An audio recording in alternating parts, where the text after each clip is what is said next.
में इलाहाबाद संगम हो गया, हरिद्वार हो गया और ऋषिकेश हो गया, ऐसे ऐसे साधु संत लोग अपनी तपस्या छोड़कर आए रहते हैं आज पर्व के दिन स्नान करने के लिए। तो दोस्तों आप लोगों को पता लगी क्या होगा सुबह शाम की शुरुआत कहाँ से हुई है। दोस्तों दुनिया में जो कोई भी पैदा होता है दोस्तों उसका जन्म का एक निष्कारण हमारे ग्रंथों में दिया गया है। जैसे आप चावल को ले लोगे तो चावल का भी आविष्कार कैसे दिया गया, किस मुनि की हड्डियों से बने हैं वो भी, जैसे प्याज लहसन और इसकी शुरुआत कैसे हुई है दोस्तों ये भी हमारे ग्रंथों में दिया गया है।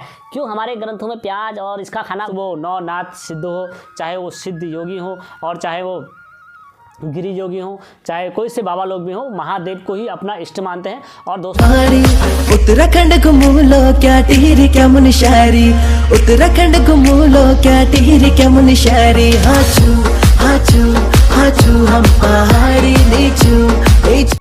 प्रथम गणेश वंदना करूं, सरस्वती धरूं ध्यान, आइए कंठ विराजिए, करूं शिव विवाह बखान।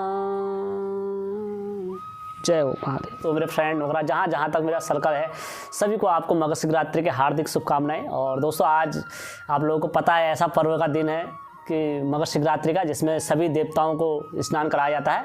और दोस्तों आज आप देख सकते हो वीडियो में इलाहाबाद संगम हो गया, हरिद्वार हो गया और ऋषिकेश हो गया, ऐसे ऐसे साधु संत लोग अपनी तपस्या छोड़कर आए रहते हैं आज पर्व के दिन स्नान करने के लिए। तो मैं उन सबको और आपको पूरे उत्तराखंड वासियों को सभी को मैं हार्दिक शुभकामनाएं ग्रंथ की। दोस्तों आज के दिन ही से हमारा पहाड़ियों का और सभी का नव वर्ष स्टार्ट होता है। तो मैं आपको दिल से और सबको अभिनंदन करते हुए आपको हमारे मकर शिवरात्रि उत्तरायणी के त्यौहार की आपको हार्दिक शुभकामनाएं। और भगवान करे आपके इसी पर्व के त्यौहार पर विष्णु को नहलाने का जो कार्यक्रम होता है, जो शुद्ध, जैसे आज हरिद्वार में स्नान सुबह प्रातः ही 5 बजे से स्टार्ट हो गया है और रानीबाग में दोस्तों वो स्नान भी आज सुबह 3-4 बजे से स्टार्ट हो गया है। और दोस्तों कतूरी घाटी में भी दोस्तों आप देख सकते हो, हर जगह जहाँ हो सकता है, इलाहाबाद में भी, संगम में भी, हर जगह आप इलाहाबाद सब जगह पर्व स्टार्ट हो चुका है। तो दोस्तों ऐसे पावन अवसर पर मैंने आप सभी को उत्तरायणी पे, तो दोस्तों दोनों के इष्ट देव हैं, जो आराध्य देव है, जो हरजू के भी इष्ट देव है और कतूरू के भी इष्ट देव कहलाते हैं दोस्तों, सभी के जो इष्ट देव कहलाते हैं।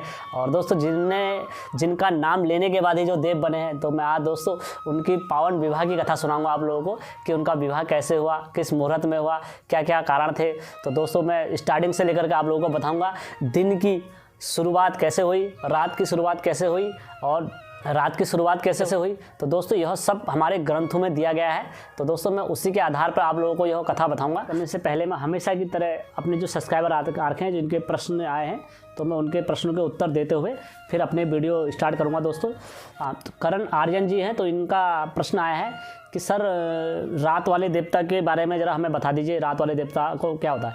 दोस्तों जो सबसे पहले अगर किसी का आसन लगता है, जैसे रात में जब आदेश लगता है, तो दोस्तों पहले रात की चंद्रमा को आदेश बुलाया जाता है, तो राज चंद्रदेव का आसन लगता है। जो सबसे पहले जो आसन लगता है वो चंद्रदेव का आसन लगता है, तब जाके गुरु लोग यात्रा वगैरह तब लगाते हैं रात में। और दिन में जो होता है तो दिन की सूरत को चंद्रमा को आदेश बोलते हैं, जो गुरु लोग जो बोलते हैं। तो सबसे पहले रात को चंद्रदेव को, और अगर आप कहोगे कि चंद्रदेव की कथा डालनी है इसमें, तो मैं वो भी आप लोगों को प्रकाश कर दूंगा। लेकिन आप लोगों का सजेशन आए, जब आप लोगों की अगर सुनने की इच्छा हो तभी आके मैं डालूंगा प्रथम करके, ठीक है।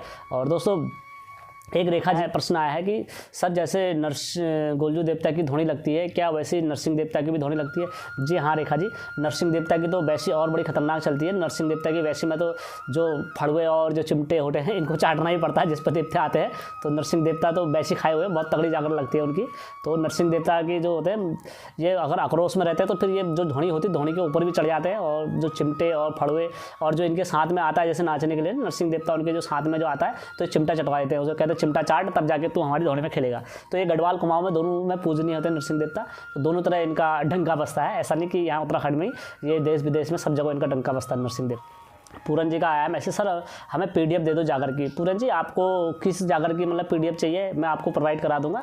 आप मेरे से व्हाट्सअप पे मेरे हाई लिख के भेजना, और मेरे को आप पहले फेसबुक में आना, फेसबुक में आने के बाद आप मेरे को व्हाट्सअप में लिख के भेजना। आपको जिस जागर की पीडीएफ चाहिए मैं आपको वो जागर की पीडीएफ आपको दे दूंगा। तो ये दरअसल कहानी जो है चंद्रा जी का मैसेज आया है, उन्होंने कहा है कि हमें भोलेनाथ जी की कहानी का और उनका बताओ ज़रा।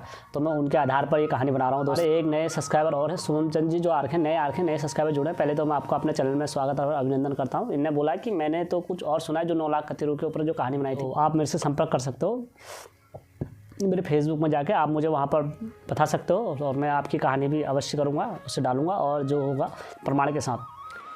हमारे एक चंदन बिष्ट जी आए हैं, वो उनने कहा है सर जब आप कभी भी कहानी बताते हो तो टॉपिक से इधर उधर मत जाया करो कि कहानी पर रहा करो। दरअसल चंदन जी की एक चीज़ है ना कि लोगों को जो चीज़ भी समझाना भी पड़ता है उदाहरण सेट कि ऐसा ऐसा है या ये ऐसा ऐसा करा है, तो इस वजह से मुझे समझाने में थोड़ा आना पड़ता है। इसलिए नहीं तो कहानी अगर डायरेक्ट सुना दी जाए तो लोगों को समझ में कम आती है। आप देख लेना कोई भी किसी की भी कहानी सुने ना तो उदाहरण देना भी बहुत ज़रूरी रहता है। सटीक प्रश्न कम आते हैं कि अधिकतर सभी का शंकाओं का। और दोस्तों सबसे बड़ी खुशी की बात यह है कि हमारी जो नई जनरेशन है, यूथ जनरेशन, वो जुड़ रही है, उनके सवाल आ रहे हैं मुझसे, तो काफ़ी खुशी है दोस्तों कि उनके अंदर जिज्ञासा है जानने की। दरअसल दोस्तों एक चीज़ और भी है दोस्तों, दरअसल आप हमारे जैसे आप किसी भी भगवान की कहानी सुनते हो या कहीं भी सुनते हो तो आपको यूट्यूब में हर जगह मिल जाती है आपको। लेकिन जो हमारे स्थानीय देवी देवता वगैरह जिनके हमारे ऊपर हमारे बचपन से ही हमारे ऊपर रक्षा रहती है और वो हमारे जो कुल देवता वगैरह है, तो उनकी कहानियाँ आपको सुनने में बहुत कम मिलती है। जैसा आप यूट्यूब में कहीं पर भी सर्च मान लोगे आपके हरजू देवता की और इनकी जन्म की कहानी का बताओ, तो दोस्तों उससे पहले जब मैंने डाला था पहला वीडियो तो उससे पहले कभी विवरण नहीं आता था कि जब मैंने डाला उसके बाद दोस्तों आप तो आज के टाइम पर तो हरजू देवता और शैम देवता और इनका तो देखो बाबाकारी है। और दोस्तों वैसे कतिरू का भी, मतलब कतिरू का तो दोस्तों पहले से आता था, ऐसा कुछ नहीं है, लेकिन क्या नाम कहते हैं जो हमारे स्थानीय देवता वगैरह हैं उनका बहुत कम आता था। तो दोस्तों हमारे जो लोग हैं वो जानना चाहते हैं, लेकिन दोस्तों हमारे क्या होता है, हमारे स्थानीय देवी देवताओं को बहुत कम मिलता है यूट्यूब में, तो इसलिए दोस्तों उनके मन में जिज्ञासा है। तो बहुत सभी लोग शिव विवाह की कथा सुनाते हैं, धरती अंबर आकाश पैताल वगैरह सभी इस चीज़ के साक्षी हैं दोस्तों, हर जगह माना जाता है। तो दोस्तों आज तक इतने ऋषि मुनि हुए तो कोई भी सटीक प्रमाण नहीं दे पाया कि ये ऐसा ऐसा है, क्योंकि शिव जी की लीलाओं का बखान करना और किसी की वाणी में इतनी क्षमता नहीं है कि उनकी लीला का सटीक प्रमाण दे सके। तो दोस्तों वही उन्हीं भगवानों की मैं आज कथा सुनाने जा रहा हूँ। मेरे से कहीं पर भी या टूटी या कहीं पर भी कुछ कमी रह जाए तो दोस्तों मैं हाथ जोड़ के माफ़ी मांगता हूँ पहले से ही दोस्तों ये नहीं हो कि बाद में आपने, तो दोस्तों मैं पूरा प्रयास करूँगा कि उनकी सटीक कथा आपको दे सकूँ और यहीं से मैं आप लोगों को बताऊँगा दिन की शुरुआत कैसे हुई और रात की शुरुआत कहाँ से हुई दोस्तों। तो दोस्तों मैं कथा में आता हूँ, प्रारंभ कर। दोस्तों भगवान शिव की मैं एक नहीं दो विवाहों का बखान करूँगा एक साथ ही। दोस्तों मैं भोलेनाथ की कथा सुनाने जा रहा हूँ जिनको कई नामों से संबोधित करा जाता है दोस्तों, बागंबरधारी, भंडारी, सर्वेश्वर, भूतेश्वर और विश्वेश्वर, कई ऐसे नामों से महादेव को जाना जाता है दोस्तों। स्वयं से उत्पन्न शंभु बाबा भोलेनाथ विवाह की प्यारी दो कथाएं सुना। शिव का ध्यान लगाकर और बड़ी श्रद्धा और भाव से ये कहानी को सुनोगे आप, मुझे आशा है दोस्तों। और यहीं से दोस्तों हमारे सभी देवी देवताओं की उत्पत्ति हुई दोस्तों। एक समय की बात है बर्मा जब रचते थे ये सृष्टि, उनकी बौह से पैदा हुई तब संध्या नाम की एक युवती। तभी अचानक उनके सम्मुख सुंदर युवक एक प्रकट हुआ, ने झुककर उनने ब्रह्मा जी को प्रणाम किया, बोला सृष्टिकर्ता से तुमको मेरा काम बताओ। दोस्तों जब ब्रह्मदेव सृष्टि की रचना कर रहे थे तो तभी अचानक उनकी बाहों से एक सुंदर स्त्री प्रकट होती है और जब वो स्त्री प्रकट होती है ब्रह्मा जी को वो प्रणाम करती तो अचानक उनके सामने एक सुंदर युवक तेजमान प्रकाश में वो भी अचानक से प्रकट हो जाता है। तो जैसे ही वो प्रकट होता है तो ब्रह्मा जी को वो भी झुक के प्रणाम करता है, प्रणाम पिताजी। वो कहता है मुझे मेरा काम बताओ पिताजी, आपने मुझे क्यों प्रकट कराया। तो दोस्तों वहाँ पर उसी समय ऋषि मुनियों को भी सबको प्रकट करा था ब्रह्मा जी ने। तो ब्रह्मा जी उनको 5 वाण देते हैं, कहते हैं तुम्हें मैं पुत्र ये 5 वाण दे रहा हूँ जिससे आप पूरी काम का वास करोगे आप, और आपको जो भी करना है ये सारी बाणों से करना है आपको। तो अचानक से वरदान जैसे उनको सुशोषित करते हैं सभी ऋषि मुनि, सब कामदेव को वरदान देते हैं, बाण वगैरह देते हैं। तो वो क्या करते हैं, वो बाणों की परीक्षा, मतलब ये बाणों में कितनी ताकत है करने के लिए, तो वो सारे बाणों को किस पर चला देते हैं, उन्हीं ऋषियों पर चला देते हैं। सभी ऋषि मुनि वगैरह जो भी थे वहाँ पर सब पर वो बाण चला देते हैं। जब सब पर बाण चला देते हैं दोस्तों तो वहाँ क्या होता है, वो सभी जो सबके अंदर हो जाता है काम की वासना स्टार्ट हो जाती है। तो सभी लोग किसकी ओर देखते हैं, संध्या की ओर। दूसरी ओर थी संध्या लज्जित, ये कैसी अनहोनी हुई, ब्रह्म पिता के साथ ऋषियों पे भी मुझ पे कामुक दृष्टि पड़ी। मतलब तो सभी की क्या हो, इस पे कामुक दृष्टि पड़ गई। तो दोस्तों वह बड़ी लज्जित हुई संध्या, वो हुई शर्मिंदगी हुई उसे। तो दोस्तों फिर उन्होंने क्या करी, शिव जी की आराधना करी। उन्होंने कहा इस टाइम पर सृष्टि में जो न्याय दिलाने वाले कौन है, देवादिदेव महादेव है। तो उन्होंने शिव जी की आराधना प्रारंभ करी। दोस्तों जब शिव जी की आराधना उन्होंने प्रारंभ करी तो शिव जी महादेव तो हुए, तुम्हें पता ही है, त्रिकालदर्शी हुए, करुणावतारम संसारधारम भुजकेंद्रहारम सदा सुसंतम हृदय रविंद्रम भवम भवानी। तो जैसे शिव जी ने फिर उनको दर्शन दिए, दर्शन होते हैं, तो शिव जी से पूछती है संध्या कि हे प्रभु, मेरा क्या पाप था जी जो मेरे ऊपर मेरे पिताजी ने और मेरे पर ऋषियों ने सबने कामुक दृष्टि से देखना स्टार्ट करा। तो शिव जी बताते हैं कि ब्रह्म कामदेव ने उस टाइम पर अपनी शक्तियों का बाणों का, दोस्तों पता ही है फिर आपको, जैसे मैंने बता रखा है, तो दोस्तों वो सारी शक्तियों का प्रयोग देखने के लिए करा। तो शिव जी कहते हैं तुम एक काम करो, तो शिव शंकर कहते हैं संध्या आप एक काम करो, मेघा ऋषि एक यज्ञ कर रहे हैं, आप अपने ये शरीर को वहाँ पर जाके त्याग दो। और तो फिर वो कहते हैं जब आप अग्निकुंड में कूदोगे तो आप ऐसा करने से उनकी एक कन्या बनोगे सुंदर सी। तो दोस्तों शिव शंकर कहते हैं त्रेता युग के फर्स्ट में आप राजा दक्ष पर जी की पुत्री बन के योगी पर को प्राप्त करोगे। या उनको प्रणाम करती है, प्रणाम करने के बाद वह, तो दोस्तों वह मेघा ऋषि के हवन कुंड में जाके जलकर राख हो जाती है दोस्तों। तो वहाँ से जो लपटें उठती हैं तो उनको सूर्यदेव क्या करते थे, अपने रथ में स्थान देते हैं। जो ऊपरी का जो भाग बनता है, संध्या का ऊपरी भाग शाम की लाली बनी, और बीच का और नीचे का हिस्सा सुबह और शाम की लाली बनी। तो दोस्तों निश्चित समय पर वो यज्ञ पूरा हुआ मेघा ऋषि का।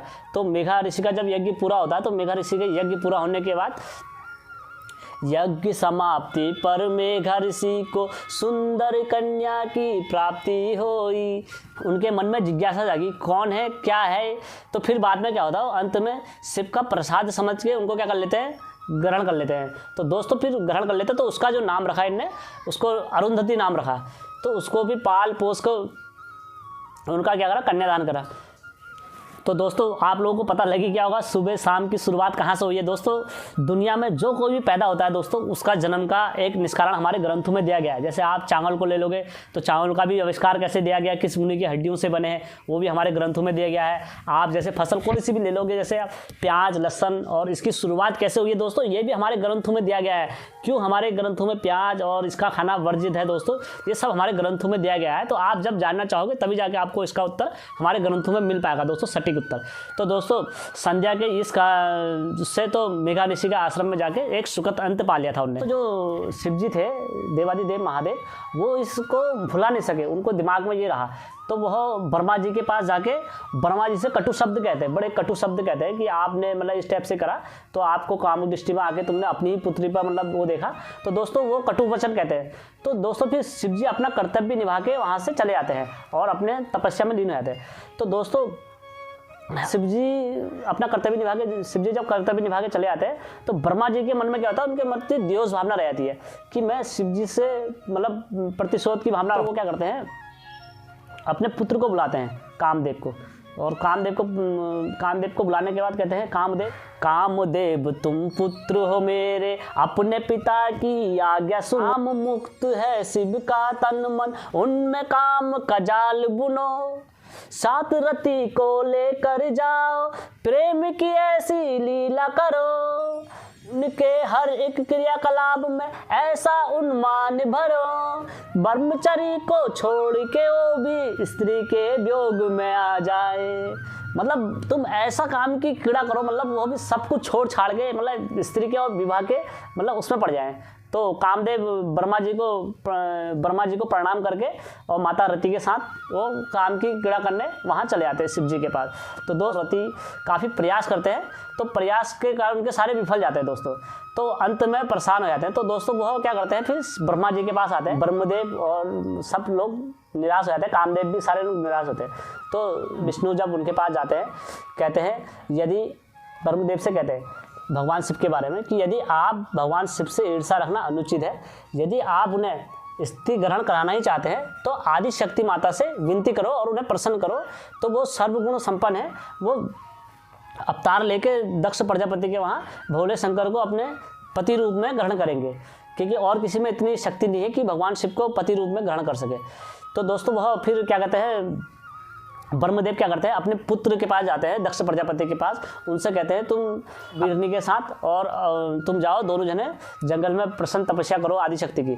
तो दोस्तों आदिशक्ति की तपस्या करते हैं कई वर्षों तक। तो उनके घर में आदिशक्ति प्रकरण होती है, तो वो कहती है कि मैं तुम्हें अब तुम्हारे घर में आने का वरदान तो देती हूँ, यदि जिस दिन भी तुमने मेरा अपमान कर दिया या तुमने मुझे वो कर दिया तो मैं उसी टाइम पर अपना ये सब कुछ छोड़ छाड़ के चले जाऊँ। सर फिर उनके घर में क्या होता है, उमा ने जन्म लिया। दोस्तों जो आदिशक्ति को बुलाया जाता है, जिनके नाम है उमा नाम से भी संबोधित कराया था उनको, तो उमा ने उनके घर में जन्म लिया। तो देखते देखते समय बीतते रहा, तो वह समय बीतते बीतते बीतते क्या हुआ, तो अपनी उम्र की सीढ़ियाँ चढ़ने लगी आदिशक्ति।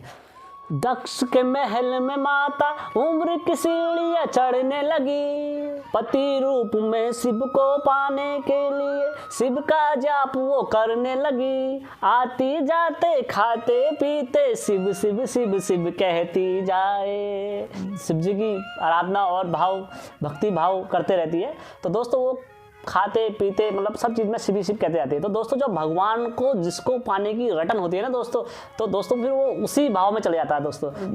हर जगह शिव जी शिव जी शिव जी शिव जी का उसके खाने में पीने में हर जगह क्या था, शिव ही शिव थे दोस्तों मैं ऐसे नहीं कह रहा हूँ दोस्तों, दरअसल जिसको शिव को पाने का भाव हो दोस्तों, तो दोस्तों फिर उसे कुछ नहीं दिखाई देता। जैसे आप दोस्तों शिव जी के कई तपस्वी देख लो, जैसे रावण ने अपने 10 के 10 सिर काट के हवन कुंड में डाल देते, तब जाके शिव जी उनसे प्रसन्न हुए। और ऐसे वरदान दिए दोस्तों, आज कौन नहीं जानता लंकापति रावण को दोस्तों, पूरी दुनिया में रावण का लंका डंका बजता है। तो दोस्तों वैसी सती माता ने जो उनकी खूबसूरती और जो चेहरा था सारा शीश था पूरा जला के ऐसा कर देता, काला पट्ट कर देता दोस्तों, क्योंकि उनको रटन किसकी थी, शिव की रटन थी, शिव को पाने की रटन थी। ओम नमः शिवाय का जाप करते रहती दोस्तों। तो अंत में तो दोस्तों जब काफ़ी समय बीत गया, माता सती के दर्शन नहीं दिए भोले शंकर ने, तो दोस्तों माता सती ने शिव को पाने के लिए नंदा व्रत रखना स्टार्ट करा दोस्तों। तो दोस्तों वह समय काफ़ी बीतता गया, नियम विधिवत करा दोस्तों। तो फिर दोस्तों यह सब ऊपर से ब्रह्मा विष्णु जी देख रहे होते हैं। तो दोस्तों वह भगवान शिव जी के पास जाते हैं, कहते हैं हे महादेव, मैं तो शादीशुदा हूँ ही पहले से और ब्रह्मा जी भी है ही, तो हम चाहते हैं कि आप भी विवाह जीवन में बधें और यह सृष्टि को अनुग्रहित करें। तो दोस्तों शिव जी कहते हैं ठीक है ब्रह्मा जी और विष्णु जी, मैं यह तुम्हारी सहमति से सब सहमत हूँ, तो आप जाओ और दक्ष प्रजापति और के वहाँ जाकर मेरा यह दोस्तों जब यह सब कुछ सुन के दक्ष प्रजापति के महल में आते हैं संदेश लेके कि शिव जी ने संदेश दे दिया है, तो दोस्तों वो बड़े प्रसन्न होते हैं। मुहूर्त देख के फिर ब्रह्मा विष्णु जब उनके पास जाते हैं, तो दोस्तों दक्ष प्रजापति और ये सब मिलके एक शुभ विवाह का अवसर देखते हैं और भोलेनाथ के साथ विवाह संपन्न हो जाता है पूरे। उसके जब दोस्तों भूत बरात मोरा सब इनके विवाह में आते हैं, तो दोस्तों फिर महादेव से मतलब काफ़ी लोग इनको निमंत्रण होते हैं, तो इनका बरात आती है। बरात आने के बाद दोस्तों इनका सब कुछ विवाह वगैरह सब कार्यमंडल वगैरह सब सही समय पर बीत जाए, मतलब महादेव का सब कार्यक्रम विधिपूर्वक आप इनका विवाह हो जाता है दोस्तों। तो विवाह जब हो जाता है दोस्तों, तो जी शिव जी कैलाश पर्वत में लेकर आते हैं माता सती को, तो एक माता सती को लेके वो तीनों लोग में विचरण करते हैं शिव शंकर। जब तीनों लोग में विचरण करते हैं दोस्तों, तो ये दंडक वन में जा पहुँचते हैं शिव जी। तो वहाँ पर प्रभु राम और लखन को देखते हैं। तो जैसे उनको देखते हैं शिव शंकर, तो दूर से उनको प्रणाम करते हैं, कमलापति आपको मेरा साक्षात प्रणाम। तो दोस्तों जैसे ही उनको प्रणाम करते हैं, तो माता सती के मन में प्रश्न के चिन्ह उठ जाते हैं बहुत सारे। तो वो कहते हैं कि यार एक साधारण से मनुष्य जो जंगल में भटक रहे वन वन अपनी बीवी की तलाश में, तो उनको भगवान शिव शंकर ने क्यों प्रणाम करा। तो दोस्तों तो यह भगवान शिव जी से पूछती है माता सती कि आपने एक साधारण से व्यक्ति जो दिख रहा है, तो आपने उनको प्रणाम क्यों करा, क्या कारण है। तो दोस्तों महादेव उनको बताते हैं कि जिनको आप साधारण समझ रहे हो वो मेरे स्वयं इष्ट देव आराध्य देव है, तो मैंने अपने आराध्य को नमस्कार करना कोई अनुचित कार्य नहीं है, शिव जी बोलते हैं। तो माता सती कहती है ऐसा कैसे हो सकता है कि तुम्हारे एक साधारण सा जो व्यक्ति अपनी बीवी की तलाश में घूम रहा है, अगर वो भगवान होते तो अपनी पत्नी को जीत के ले आते ना, तो वो अपनी पत्नी के लिए भटक रहे, तो उनको साधारण मतलब कैसे कर। तो उनके शिव जी अपनी तपस्या में फिर लीन हो जाते हैं। तो माता सती के मन में क्या होता है, शंका होती है बहुत सारी। शंका को दूर करने के लिए सीता का रूप बनाया। सीता का रूप बना के दोस्तों राम जी की परीक्षा लेने चली जाती है। राम भगवान जैसे ही इनको देखते हैं, तो उनको कहते हैं माता जी आपको मेरा सादर प्रणाम, आप इस विचलित वन में घनघोर वन में आप अकेले अकेले क्या कर रहे हो माता श्री। तो माता श्री कहती है मैं भोलेनाथ जी के साथ घूम रही थी, तो भोलेनाथ जी ने आपको प्रणाम करा, तो मैं वो प्रश्नों के उत्तर लेने आई हूँ। आप मुझे ये तो बताओ कि जो देवों के देव महादेव हैं वो स्वयं आपको प्रणाम कर रहे हैं, तो क्या कारण है। वो तो स्वयं इतने हरि है, वो तो स्वयं वो हैं। तो भगवान विष्णु कहते हैं देव माता जब मुझे बैकुंठ लोक सौंपा था उस टाइम पर, तो मुझे उनने वरदान दिया कि आज से जो भी देवता तुम्हें देखेंगे तो तुम्हें वो प्रणाम करेंगे, साक्षात तुम्हें प्रणाम करेंगे। तो वहीं से वो अपने वचन को निभाते हुए जब भी मुझे देखते हैं, तो तो प्रणाम करते हैं दोस्तों। माता सती बड़ा लज्जित होती है, कहती है मैंने ये क्या पाप कर दिया, तो मेरे को बड़ा हुआ। तो दोस्तों जब यह शिव जी को वहाँ पता लग जाता है, तो दोस्तों शिव जी को बड़ा वो होता है, मन आश्चर्य होता है कि मेरी पत्नी को मेरे पे विश्वास नहीं, मेरे बचनों पे विश्वास नहीं, जिसको पूरी दुनिया विश्वास करती है, तो मेरी पत्नी को मेरे पे विश्वास नहीं है। तो बोला जाता है कि भगवान शंकर ने उसी टाइम से माता सती का त्याग कर दिया था। तो दोस्तों क्योंकि मेरे इष्ट देव, मेरे आराध्य देव पर माता सती ने मेरी मानते थे भगवान विष्णु को शिव जी, तो उन्होंने कहा जब तुमने माता का स्थान ले लिया तो तुम मेरे माँ के समान हो गए। तो दोस्तों उनको माँ के समान मानने लग गए महादेव। तो दोस्तों समय बीतता रहता, भोलेनाथ तो ऐसा महाराज तो कई तरह की लीलाएं करते हैं, उनकी लीलाएं समझना असंभव है दोस्तों। तो दोस्तों क्या नाम कहते हैं, प्रयाग तट के सामने क्या करते हैं, सभी देवता लोग क्या करते हैं, वहाँ पर एक यज्ञ का आयोजन करते हैं दक्ष प्रजापति, क्योंकि राजा होते हैं तो सभी राजा उनको सबको निमंत्रण जाता है। तो ऋषि मुनि वगैरह सब आते हैं, क्योंकि सब आते हैं। तो दोस्तों क्या करते हैं, जब दक्ष प्रजापति आते हैं तो दक्ष प्रजापति को सभी लोग क्या करते हैं, झुक के प्रणाम करते हैं। तो वहाँ पर महादेव भी होते हैं दोस्तों, प्रणाम नहीं करते। तो दक्ष प्रजापति क्योंकि अब जमाता थे उनके, तो दोस्तों शिव जी, तो उन्हें प्रणाम नहीं करा शिव शंकर ने उन्हें। तो दोस्तों दक्ष प्रजापति से अपना अपमान समझते हैं, और अपना अपमान समझते हैं। तो दोस्तों दक्ष प्रजापति जी महादेव पर बड़े क्रोधित होते हैं। दोस्तों जब शिव जी को वहाँ पर ही, शिव शंकर को वहीं पर अपशब्दों में भला बुरा कह के और लंपट चोर वगैरह कपटी कह के यह अपमानित करने के लिए वहाँ से शिव जी को चले जाते हैं दोस्तों पे। तो दोस्तों उसके बाद क्या होता है, दक्ष प्रजापति शिव जी को अपमानित करने के लिए क्या करते हैं, एक विशाल यज्ञ का आयोजन करते हैं, और जिसमें उसमें सभी को बुलाया जाता है, देव किन्नर ग्रंथ वगैरह सबको बुलाया जाता है दोस्तों। और दोस्तों यह यज्ञ का जो आविष्कार होता है ये कहाँ होता है, हरिद्वार में कंकड़ नामक स्थान पर होता है। तो दोस्तों वहाँ पर यह स्थान मैं दिखा रहा हूँ आपको, देखो दोस्तों यह स्थान आज भी वहाँ पर है जहाँ पर दक्ष प्रजापति ने यह हवन कुंड वगैरह करा था दोस्तों। तो दोस्तों आज भी जब हरिद्वार जाओगे तो आप इस स्थान पर जरूर जाना, और वह कंकड़ नामक स्थान पर आप शिव जी का वहाँ पर दर्शन करना। सभी को निमंत्रण पड़ जाता है। तो माता सती को जब ये ज्ञात होता है कि मेरे पिताजी ने सबको बुलाया है, केवल मेरे पति को नहीं छोड़ा, तो महादेव से पूछती है। तो महादेव उनको बताते हैं, देवी तुम्हारे पिता के मन में मेरे लिए है देसी जगह, इसीलिए तो महायज्ञ में मुझे नहीं बुलाया है प्रिय। सती ये बोली मैं जाऊंगी मुझे जाने की, सती बोली मुझे जाने की आज्ञा दो, मैं जाऊंगी उस यज्ञ में। तो दोस्तों शिव जी बोले बिगन निमंत्रण के जाना वहाँ ठीक नहीं है, आप वहाँ मत जाओ। लेकिन त्रिया हट के आगे दोस्तों किसी की नहीं चलती है दोस्तों। शिव जी ने लाख समझाया लेकिन माता सती नहीं मानती दोस्तों। त्रिया हट के सामने तो दोस्तों आपको पता ही है किसी की नहीं चली दोस्तों। 3 हट जो होती है बड़ी खतरनाक होती है, जिनके आगे किसी की नहीं चलती है, बाल हट, जोग हट और त्रिया हट दोस्तों। तो दोस्तों जो ये 3 हट होती है ये बड़ी खतरनाक होती है दोस्तों। अगर जोग की हट लग जाती है तो दोस्तों फिर जोगी का हट बन जाता है दोस्तों, तो जोगी बन के रहता है। और त्रिया हट दोस्तों, अगर स्त्री को जो हट कर लिया दोस्तों स्त्री ने, फिर उसको कोई नहीं टाल सकता दोस्तों। त्रिया हट इतनी खतरनाक होती है दोस्तों, बड़े बड़े झुक जाते हैं त्रिया हट के सामने दोस्तों। और तीसरी है तो दोस्तों बाल हट दोस्तों, अगर बाल हट अगर आ जाती है तो फिर बाल हट को ये पता नहीं रहता मैं क्या कर रहा हूँ क्या नहीं कर रहा हूँ दोस्तों।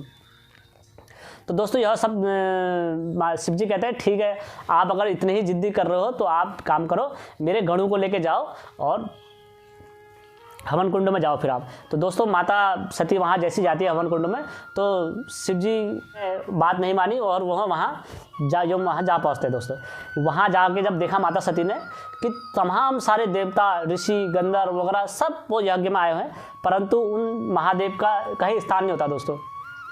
तो माता से रहा नहीं जाता है, तो माता अपने पिताजी से पूछती है, हे पिताश्री कि शिव जी को ना बुलाने का क्या कारण है कि आपने मेरे पति को नहीं बुलाया है जो आपके जमानत भी है।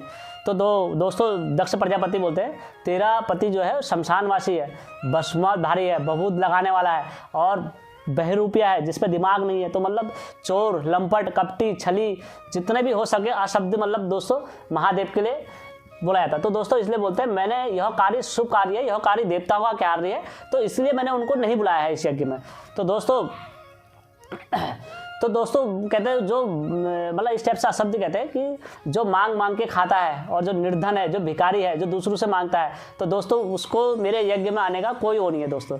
तो दोस्तों यह सब सुन के माता सती के मन में क्या आया था, बड़ा क्रोध आया था। तो पति निंदा से माता सती के क्रोध की ज्वाला भड़क उठी, उसी समय वो शुद्ध बुद्ध खो के हवन कुंड में वो कूद पड़ी। जब ये घटना घटी तो शिव जी ने गणों से पूछ लिया। तो शिव जी को गण जाके बताते सारा। तो तो शिव शंकर क्या करने लगे, क्रोध में तांडव करने लगे। तो दोस्तों उनके क्रोध के तांडव से दोस्तों जब जल नग और आकाश पाताल में पूरा कांपने लग गया, थर थर थर थर थर थर थर थर। तो दोस्तों जब पूरा कांपने लग गया तो दोस्तों फिर क्या होता है, सभी देवता लोग वगैरह जो, तो दोस्तों फिर महादेव क्या करते हैं, क्रोध में अपने बाल तोड़ते हैं। तो बाल तोड़ने के बाद दोस्तों एक पर्वत में फेंकते हैं। तो पर्वत में, एक पर्वत से क्या होता है, माता काली की उत्पत्ति होती है और दूसरे से वीरभद्र की उत्पत्ति होती है दोस्तों। तो दोस्तों यह यज्ञ कुंड में जाते हैं वहाँ पर, तो वहाँ पर अपने वीरभद्र उनके साथ जाके वो पूरे यज्ञ को तबाह नाश कर देते हैं माता काली का, और कर देते हैं दोस्तों। बाद में क्या होता है, भगवान विष्णु भी युद्ध करते हैं दोस्तों, तो भगवान विष्णु को भी वीरभद्र हरा देते हैं युद्ध में। तो दोस्तों फिर भगवान शिव जी आते हैं और माता काली और वीरभद्र ने जाकर शिव जी को प्रणाम करते हैं, और जाकर वहाँ दोनों जनों ने प्रस्थान करा। वीरभद्र दक्षगणों को और संग लेकर बड़ा भयंकर युद्ध करा दोस्तों, और माता काली ने भी दोस्तों बड़ा भयंकर युद्ध करा वहाँ पर, यज्ञ को भंग किया और दक्ष प्रजापति का क्या करा, शीश काट दिया दोस्तों। दक्ष प्रजापति के महल में क्या बढ़ गया, हाहाकार पहुंच गया दोस्तों कि ये क्या हो गया, क्या हो गया, क्या हो गया, क्या हो गया। तो दोस्तों क्योंकि दक्ष प्रजापति उस टाइम पर के बड़े शक्तिशाली राजा हुआ करते थे, और पहले मनुष्य थे, ब्रह्मा जी के मानस पुत्र थे, उन्हें युद्ध में हराना बहुत आसान बात नहीं थी दोस्तों। तो दोस्तों फिर क्या नाम कहते हैं, सभी लोग क्या कहते हैं, शिव जी के पास जाते हैं, स्तुति करते हैं। तो दोस्तों इस तरीके से दक्ष प्रजापति का मिथ्या बहम और मिथ्या क्रोध और जो सब दक्ष वगैरह सब कर रहा था दोस्तों, और यहाँ से उनने शिव जी का अपमान करा था दोस्तों। तो यहीं से नियम बनता है कि जब भी कोई आहुति वगैरह कुछ भी हो गए, शिव जी के बगैर कोई पूजा सफल नहीं होती दोस्तों। सबसे पहले शिव जी को भोग चढ़ता है, और सबसे पहले शिव जी का भाग अगर नहीं दोगे तुम, तो दोस्तों वो पूजा कभी सफल नहीं होती दोस्तों। यहीं से मतलब नियम बनाया दोस्तों, तभी सब देवताओं ने कहा शिव जी का भाग देना बहुत जरूरी है। अगर शिव जी को कोई भाग नहीं देगा, क्योंकि दोस्तों उस टाइम पर तक सभी देवता लोग बनते थे कि कहते थे हम बड़े, हम बड़े, हम बड़े, हम बड़े। तो दोस्तों यहीं से ये परंपरा स्टार्ट हुई कि शिव जी का या कोई भी हवन कुंड कोई भी होगा तो शिव जी का भाग देना बहुत। तो दोस्तों जब इतने लोगों ने निंदा करी शिव जी की, जिसने निंदा सुनी थी दोस्तों वहाँ पर, तो सभी को श्राप भी दिया था माता सती ने कि आप लोग कभी भी शिव जी के बगैर कोई कार्य नहीं कर पाओगे दोस्तों। तो सभी देवता लोग कहते हैं कि हमें क्षमा कर दे महादेव, कि जो दंड हम लोगों ने सुना था, जो अपराध हम लोगों ने करा था, तो दोस्तों सभी देवता लोग इसका दंड भुगत चुके हैं। तो दोस्तों अगर आप शिव जी को, दक्ष प्रजापति को जीवित नहीं, तो जो चंद्रमौली जो शिव शंकर होते हैं, शिव जी को क्या नाम कहते हैं, दक्ष प्रजापति को कहते हैं जीवन दान देते हैं, और जीवन दान देके दोस्तों उस पर काय का सर लगाते हैं, बकरे का सर लगाते हैं दोस्तों। बकरे का सर लगा के दोस्तों फिर बकरा जो कहते हैं ना, आज भी जब बलि वगैरह दे जाते हैं, जिसको मैं बोलता है, जिसको अभिमान होता है दोस्तों, बकरे का सर बोलता है मैं। तो इसलिए अभिमान को काटने के लिए बकरे का सर लगाते हैं बोले महादेव। तो दोस्तों फिर महादेव उनको बकरे का सर लगा के सारी लीलाओं का, सती माता का जो शरीर था उस शरीर को लेके महादेव अपना कैलाश में चले जाते हैं और जंगलों में भिड़ते रहते हैं, और कभी इधर कभी उधर, वो संसार की सृष्टि पर कोई चीज़ पर ध्यान नहीं देते हैं दोस्तों। तो दोस्तों वो जंगल में विचरण करते रहते हैं महादेव। तो दोस्तों जब विष्णु भगवान देखते हैं कि यार महादेव तो मतलब पूरा उसका वो हो गया, कोई चीज़ से हमारा मतलब नहीं रख रहे हैं, तो वो क्या करते हैं, अपना सुदर्शन चक्र चलाते हैं, और सुदर्शन चक्र से माता सती के जो शरीर के थे उसके 52 शक्ति मतलब चक्र चला के, तो उसको 52 उसमें टुकड़ों में बिखेर देते हैं दोस्तों। तो दोस्तों वो 52 टुकड़े जहाँ जहाँ बिखरे दोस्तों, वो माता सती के शक्तिपीठ कहलाए जाते हैं दोस्तों। आज भी है, जैसे पूनागिरी हो गया और नैनीताल में हो गया, और वहाँ कहीं आग गिरे, कहीं हाथ गिरे, कहीं दूनागिरी में दोस्तों। तो सभी जगह माता के शक्तिपीठ हैं, तो जिनका अलग अलग उसमें अलग तरीके से वर्णन करा गया है दोस्तों। अपनी प्राणेश्वरी जब ये घटना होती है तो ये बड़ा क्रोध होता है भगवान शिव को, तो थोड़ा भगवान शंकर जी होश में आते हैं, तो वो वैराग्य बन के थे, वैराग्य बन के कहाँ चले जाते हैं, तपस्या करने चले जाते हैं। तो दोस्तों वो तपस्या में इतने भीन हो जाते हैं, उन्हें कोई मतलब नहीं होता, लीन कोई चीज़ से, किसी चीज़ से कोई मतलब नहीं होता। इधर क्या होता है, तारिकासुर ने ब्रह्मा जी की तपस्या करके ब्रह्मा जी से 2 वरदान मांग लेते हैं, को कोई युद्ध में देवता लोग कोई पराजित ना कर पाए, और दूसरा वरदान मांगा कि मेरी मृत्यु अगर हो तो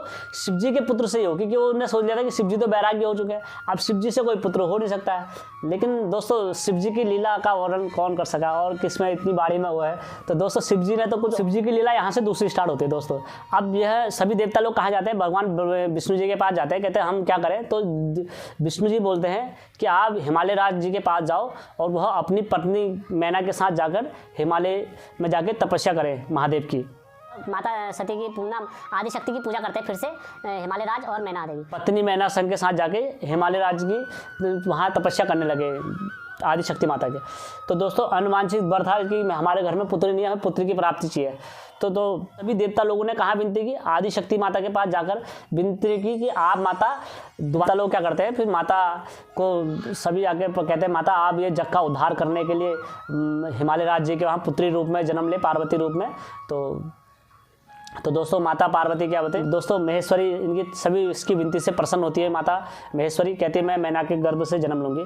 तो दोस्तों नियम अनुसार माता अपने वचनों के अनुसार माता मैना देवी के उससे अवतार लेती है। तो सभी के मन में और सभी के उसमें सृष्टि के उसमें सभी के खुशी का कोई ठिकाना रहता है। सभी लोग बोलते हैं, धरती माता भी कहती है अब तो मेरा उद्धार हो जाएगा, और देवता लोग भी कहते हैं हमारा उद्धार हो जाएगा क्योंकि माता ने अवतार ले लिया है। तो दोस्तों फिर माता अपने धीरे धीरे फिर से उम्र की सीढ़ियाँ चढ़ने लगती है। दोस्तों पार्वती अपने दिन उम्र की सीढ़ियाँ चढ़ रही होती है।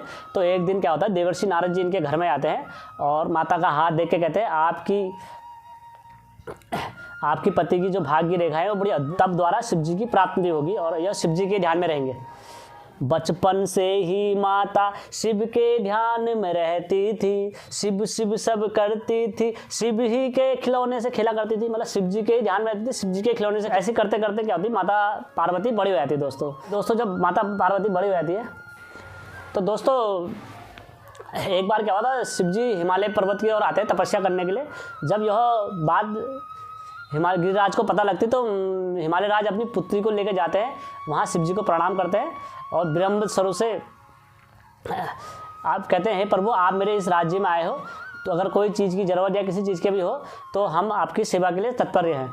तो दोस्तों तो माँ गिरिराज जी कहते हैं हे शंभुनाथ आप मेरी ये पुत्री को भी ग्रहण करें, ये आपकी सेवा करेगी दिन रात, तो भजन भोजन आपका जो भी करेगी मेरी पुत्री करेगी।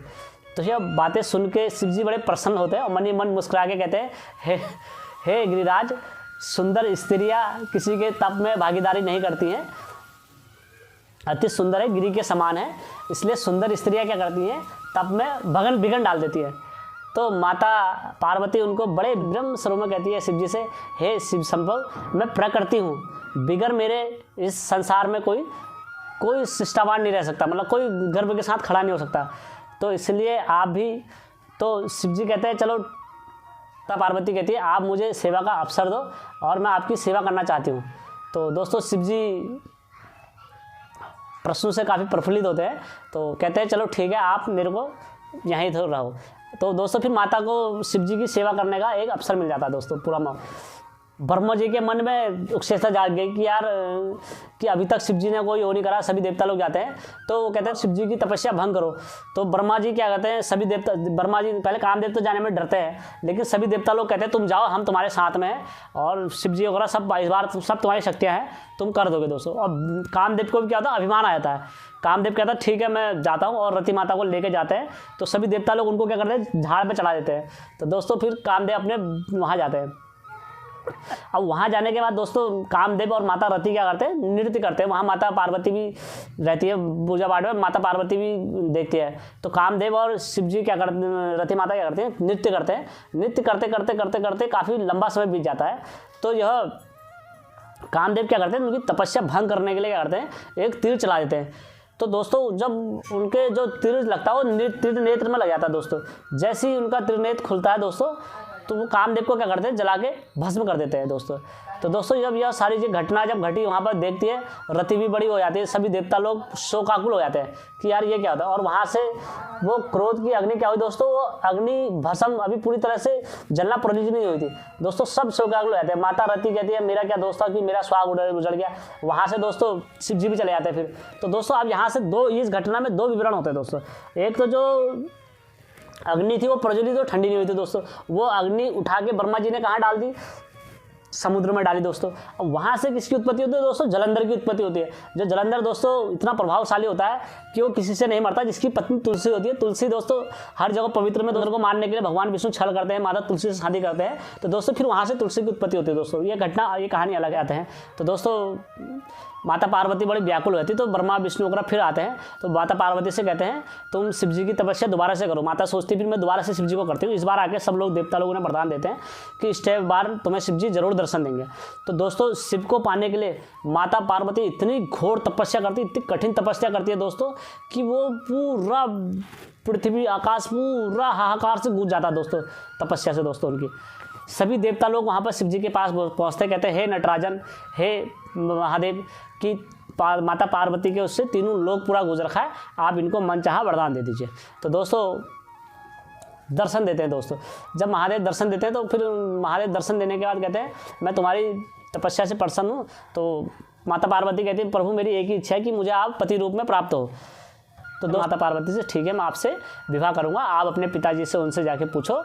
महादेव क्या करते हैं, माता उनकी मैना के पास जाके उनकी परीक्षा लेने जाते हैं हिमालय राज पर्वत के, और उनके पास जाके कहते हैं कि जो तुम्हारी पुत्री है, तुम ऐसे आदमी को सौंप रहे हो जो भूखा है और भिखारी है, मांग मांग के खाता है, और ना उसके पास कोई लोग है, और न ब्रह्मा विष्णु जिनके पास तो महल है, वो तो जंगलों में रहने वाला है और आदिवासी है, नट का रूप बना के जाते हैं। तो मैना माता कहती है यार उनकी बातों में आती है। माना कहती है हाँ यार बात तो सही कह रहे तुम, मैं ऐसे को अपनी पुत्री क्यों दूँ जिनके पास को रहने के लिए नहीं है। यह सब घटना देख के मैना क्या कर देती है, अपनी पुत्री को शिव जी के बारे में विवाह करने से मना कर देती है। तो दोस्तों जब यह बात सारी घटना घटती है तो दोस्तों अब यहाँ पर से क्या था दोस्तों, जब सारी घटना होती है तो उसके बाद नारद जी आते हैं उनके पास। नारद जी कहते हैं जिनको तुम भिक्षुक समझे वो तीन लोग के स्वामी हो, मतलब तुम जिनको भिक्षुक समझ रहे हो वो तीन लोग के स्वामी है, सबको देने वाले करने वाले सब वही हैं, तुम उनको भिक्षुक क्यों समझ रहे हो। माता मैना का क्या करते हैं, वो सामने उठाते हैं नारद जी और सभी देवता लोग आके। तो माता मैना कहती है हाँ ठीक है। तो दोस्तों उसके बाद क्या होते हैं, सब कहते हैं तुम बारात लेके आओ, सब मान जाते हैं। तो दोस्तों ये शिव जी जब बारात लेके आते हैं दोस्तों, शिव जी इतना भयंकर बनाते हैं, जिनके 10 रूप थे और 10 रूपों से किससे आग लग रही थी, किसी से खून निकल रहा था, किसी से लपटें निकल रही थी, किससे क्या हो रहा था दोस्तों। और जब ये बारात में जाते हैं वहाँ पर बारात लेके दोस्तों सब डर जाते हैं, देवता लोग वगैरह। तो दोस्तों इनके भूत विचार वगैरह सब बारात वगैरह आते हैं। तो जो माता मैना होती है वो बारात देख के शिव जी से मना करने लग जाती है, कहती मैं ऐसे व्यक्ति से विवाह करने से मना करती हूँ जो इतना भयंकर है, इतना वो है। तो दोस्तों फिर सभी वहाँ पर क्या करते हैं, ऋषि मुनिगण वगैरह सब करते हैं, सब लोग देवता लोग उनसे विवाह करते हैं, हे प्रभु आप अपने ब्रह्म वाले रूप में आओ, देव वाले रूप में आओ। तो दोस्तों फिर शिव जी क्या करते हैं, अपने सभी देवताओं की विनती के बाद क्या करते हैं, अपने त्रिलोक वाले रूप में आते हैं। फिर सुंदर रूप देखा दोस्तों, फिर वहाँ पर जितने भी लोग थे दोस्तों, पूरा उनके सर पर पूरी जटाएं दोस्तों, और चंद्रमौली जो चंद्र देवता हैं वो उनके सर पर सुशोभित हुए, और उनकी गंगा माता उनके जटाओं में दोस्तों धारण हुई, और दोस्तों बोला जाता है तो इतना सुंदर रूप उनका लगने लगा वहाँ पर शिव जी का दोस्तों। सभी देवता लोगों की जो आंखें थी वो चकित रह गई दोस्तों, और सभी देवता लोगों ने उनको क्या करा, वहाँ से दोस्त प्रणाम करा शिव जी को, और उनका सुंदर रूप देखते हुए दोस्तों आंखें पलकना भी भूल गए दोस्तों। फिर दोस्तों जो आंखें पलका रहा था, जो आंखें बंद कर रहा था, वो सब बंद हो गया दोस्तों। शिव जी का इतना सुंदर रूप, इतना प्रभावशाली रूप देख के दोस्तों सब शिव जी के मोह में आ गए। तो दोस्तों जब शिव जी वगैरह सब हवन कुंड में वगैरह बैठते हैं तो हिमालय राज जी होते हैं, शिव जी के पास जाते हैं, शिव जी का पास जाके कहते हैं कि आप हे महादेव अपने हमें गोत्र का नाम बताओ। तो दोस्तों इतने में शिव जी चुप हो जाते हैं। तो सभी देवता लोग बोलते हैं हे राजन आप किनके मतलब कुल का गोत्र पूछ रहे हो, इनका कुल का गोत्र तो स्वयं आज तक ब्रह्मा और विष्णु जी भी नहीं बता पाए, ये स्वयं आदि हैं और स्वयं अंत है, इनका ना कोई अंत है ना कोई वो है। तो दोस्तों इनका ना कोई रूप है और ना कोई इनका स्वरूप है, ये निराकार हैं, ये शंभु हैं, स्वयं शंभु हैं, ये अपना आप से खुद जन्मे हैं, और इनका कोई अंत है ना कोई इनका आधार है। तो दोस्तों जब ये सुनते हैं हिमालय राज तो उनके मन में क्या होता है, संतोष होता है थोड़ा, कहते हैं। तो दोस्तों यह लीला स्वयं नारद जी भी सुनाते हैं अपने मुंह से, और स्वयं विष्णु जी भी सुनाते हैं शिव जी की लीलाएं, शिव जी की लीलाओं का वखान दोस्तों। जो शिव जी की तपस्या करते हैं वो सब शिव जी की लीलाओं का वखान करते हैं दोस्तों। और दोस्तों गिरिराज ने जब अपना कन्यादान करा अपनी पुत्री का, और दोस्तों पूरा मिलन इनका आदि शक्ति का और शिव जी का जब मिलन होता है दोस्तों, और मिलन होने के बाद दोस्तों भगवान शंकर देशराय के नाम से भी दोस्तों प्रसिद्ध हुए दोस्तों, सिद्ध वगैरह बाबा सबके साथ में दोस्तों शिव जी हुए होती है। तो कामदेव की जो पत्नी थी वो उसी समय वहाँ पर राख लेकर आए थे दोस्तों। तो हे कहती महादेव हे आप इस मेरे पति की जो ये भूल हुई थी इस भूल को भुला दीजिए, और उनके अपराध का दंड मिल चुका है, तो आप नहीं कि अगर प्रभु अगर इनका कुछ नहीं होगा तो मैं इनके बगैर अधूरी हूँ। तो शिव जी उनसे प्रसन्न हो जाते हैं और जैसी उन पर दृष्टि पड़ती है शिव जी की उन पर राग पर, तो दोस्तों उसमें प्राण उत्पन्न हो जाते हैं और भोलेनाथ जी कहते हैं आज से तुम्हारे पति प्राण जीवित में आ गए हैं। और जो बाद में जब भगवान श्री कृष्ण भगवान जी द्वापर युग में जन्म लेंगे तो उनके उसमें से जो पुत्र के रूप में होंगे प्रत्युम्न नाम से इनका जन्म होगा, तब इनको देह मिल जाएगा। तो दोस्तों फिर वहाँ से शिव जी प्रजन क्रिया वगैरह सब जी मानते हैं। तो दोस्तों आगे को वहाँ से चले आते हैं दोस्तों। फिर शिव जी पार्वती जी और शिव जी जंगल में रहते हैं और वहाँ पर दोस्तों माता पार्वती जी के उससे पहले कार्तिकेय भगवान की उत्पत्ति होती है। और कार्तिकेय भगवान की उत्पत्ति होने के बाद दोस्तों आपको पता है दोस्तों कार्तिकेय भगवान फिर प्रभावशाली हुए, सब देवी उनके जो गुरु बने और माता अप्सराओं में उनका लालन पोषण करा और दोस्तों फिर उनकी शिक्षा वगैरह सब चीज़ें होता है। जब सभी देवता लोगों ने वरदान से सुशोभित करते हैं और देवराज के वो सेना नायक बनते हैं दोस्तों। जब युद्ध होता है तो दोस्तों फिर वो युद्ध होने के बाद ताड़िकासुर को मारते हैं और सभी देवताओं को ताड़िकासुर के अत्याचार से मुक्त करते हैं दोस्तों महादेव। और दोस्तों यहीं से फिर देवराज जो कार्तिकेय भगवान होते हैं दोस्तों, इनके नीचे साउथ साइड में दोस्तों वो कई नामों से संयोजित करा जाता है, जैसे मुरुगन स्वामी जी के नाम से करा जाता है। और जैसे आप उत्तराखंड में आ जाओ यहाँ कार्तिकेय नाम से दोस्तों, इधर कई जगह जो बालकनाथ जी बोला जाता है वो कार्तिकेय भगवान के अवतार हुए। और दोस्तों कई जगह इनकी लीलाओं का अलग अलग वर्णन है, मैं आपको वो कथा भी दूंगा दोस्तों जल्दी। तो दोस्तों मैंने अपने ज्ञान और वेग और संशोधित के माध्यम से आपको शिव माता पार्वती की विवाह की कथा सुनाने का प्रयास करा है दोस्तों। और दोस्तों यदि मुझसे कहीं इसमें टूटी वगैरह कुछ रह गई हो तो दोस्तों मैं क्षमा चाहता हूँ। और एक चीज़ और दोस्तों कि महादेव सभी के इष्ट देव हैं और सभी के आराध्य देव है दोस्तों। कोई व्यक्ति ऐसा ना समझे कि महादेव हमारे इष्ट देव आराध्य देव नहीं है, क्योंकि दोस्तों वो हर जगह हैं दोस्तों, थल में, आकाश में, वायु में, हर और जितने भी हमारे उत्तराखंड में देवी देवता वगैरह जो भी हुए हैं दोस्तों, वो महादेव को ही अपना इष्ट मानते हैं और महादेव को ही आराध्य मानते हैं और महादेव का ही उनके ऊपर आशीर्वाद हुआ है। चाहे दोस्तों वो नौनाथ सिद्ध हो, चाहे वो सिद्ध योगी हो और चाहे वो गिरी योगी हो, चाहे कोई से बाबा लोग भी हो, महादेव को ही अपना इष्ट मानते हैं। और दोस्तों ये महादेव का ही विखंडन करा हुआ सारा वो है। तो दोस्तों आप इसमें वो मत समझना कि दोस्तों सबके इष्ट देव महादेव हैं। और दोस्तों यह कहानी मेरी अच्छी लगी आपको तो दोस्तों मेरे चैनल को लाइक, सब्सक्राइब और मेरे चैनल को जरूर करना दोस्तों। तो दोस्तों मैं और दोस्तों इसी